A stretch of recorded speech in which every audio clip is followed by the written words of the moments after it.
Gentle Giant's Derek Shulman talks about how different prog fans seem to be. I'm John Bowden from rockhistorymusic.com.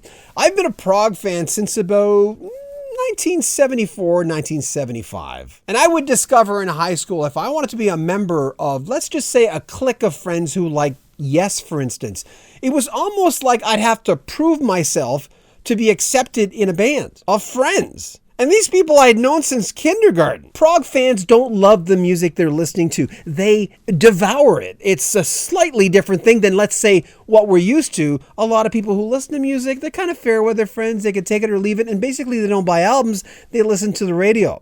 Prog fans are the opposite of that. I remember syndicating a radio show in the 80s across the country. And I was presenting some prog music. One day I played Genesis. And I got this angry letter from a guy saying, how come you mentioned Phil Collins 3 times and Peter Gabriel only once? I'm going, hey man. It was kind of a scary thing. I remember going, okay, so? But prog fans are different. And I got that then. I certainly get it now. I asked Derek Shulman about them. Why do you think prog fans are a little different? They hold their cards close to the vest in some extent. I'm actually doing a video on it. Their music very personally. There is when I started putting out Genesis videos. I'm a huge Genesis fan, and when I started doing that, all the Facebook groups were going, yeah, whoa, who are you? Like what? We don't know you. And I got that vibe from them. But once they accepted me, I'm going, well, I've talked to Steve Hackett a few times, and Daryl Sturmer, their touring guy. I mean, and Anthony Phillips a few times. Like I'm a broadcaster. I'm not a poser. Come on. But it took a little while for them to sort of accept me. I'm going, oh, okay, you're serious. Yeah. But prog fans are wired a little different. They really, they love their music, like on a level that's different than most fair weather music fans. No, that's true. I mean, you're right. I'm not sure if that's a good idea or a bad idea, because it should be. I think, again, open-mindedness is important, and some prog, if you like, fans and other fans of different music seem to be sometimes a little closed-minded about other kinds of music. Personally, the people ask me about what prog is. I mean, and when we started, we didn't know we were a prog band. I mean, we were just a band that decided to get other musicians to play music that we wanted to play. First of all, to be better musicians for ourselves, and to encourage ourselves to be better musicians personally for each other. And then we put that together with compositions and put it on stage and hope that people would pay money to see us so we could put bread on the table. So in that respect, that's all we were. We didn't say, let's be a prog band. We were a band that just got together and put some music together. The titling and the name of prog sometimes is taken, as you said, a little too seriously. Because, there are, in very recently, I've met some incredible musicians in the hip hop world, who are probably as progressive, if you like, or more progressive than any band in my at the era that I was playing music in. Believe it or not, But I got to interrupt you. But why do you think? Let's just say some prog fans would listen to what you just said. I'm with you. I understand that completely because I break it down when I listen to something. I don't mean it in a hip hop way, but I really listen to what they're doing, and it took me a lot of years. Then I started getting it, going, these guys know what they're doing, man. There's a lot to this. Why do you think some people aren't open to that?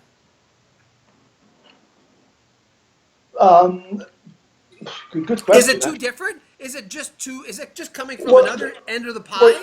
Well, there you go. I mean, the idea of being different. See that the different is good if it's genuine.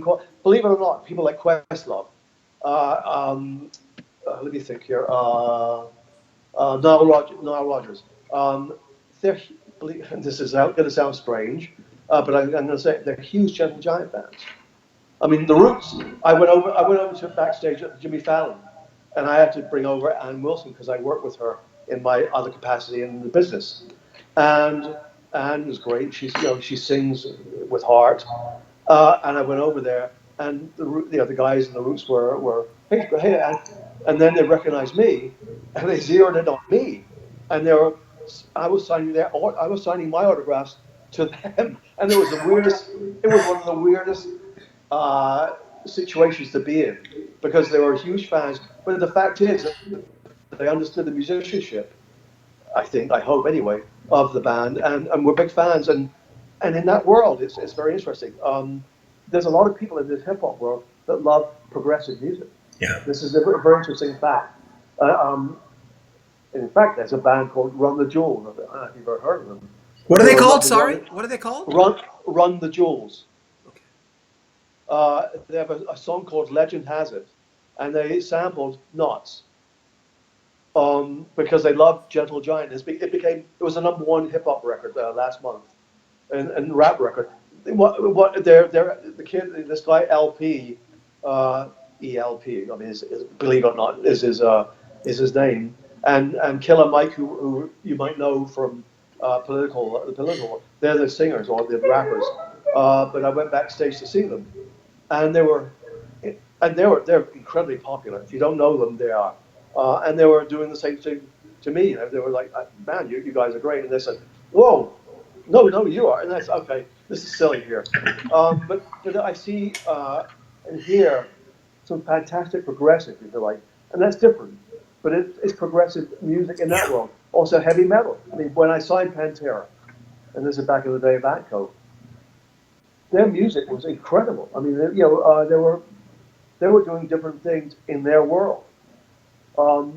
So the name progressive means to progress and not be stuck in one little niche. So sometimes, yes, it's a little sort of stultifying is the word, confining. Gentle Giant received a Lifetime Achievement Award at the Prog Awards in 2015. We talked to Derek Shulman about that experience. Brings me to the Prog Awards. I'll talk about your award in a second, but I'm educated through the Prog Awards by going, well, wait a minute, why come I don't know these new proggers? And that says an awful lot about me, where I thought I was more progressive and interested in new proggers. I'm going, I generally listen to the old guys. Tell me about the award the band received. Oh, last year we received the Hall of Fame, Progressive Music Hall of Fame. I don't know exactly what the award was. It was like it was all-time legends or something like that. But it was an important award, and then we were very honored to have that award in London.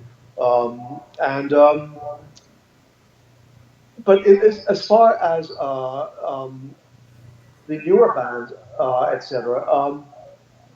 Again, what I will say to you is that when we started, and when I guess even Genesis, and when ELP and the bands of our King Crimson, when they started, I don't think there was a kind of a roadmap to what they became.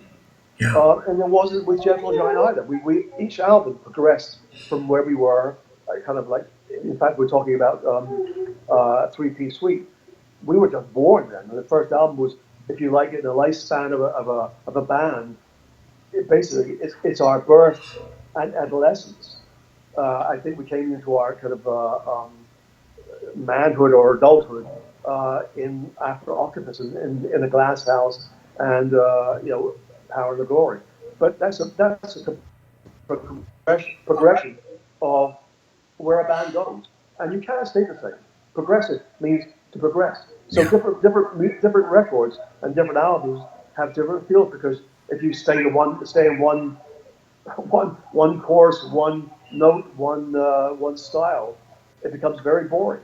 It becomes the way that Simon Dupree became, which is we had become, because we were a pop band and we had to play the same damn hit every night, and it became very I'll use the word again, stultified. Make sure you comment on our videos, subscribe to our channel, and share our videos. We'd appreciate that. I'm John Bowden from Rock History Music.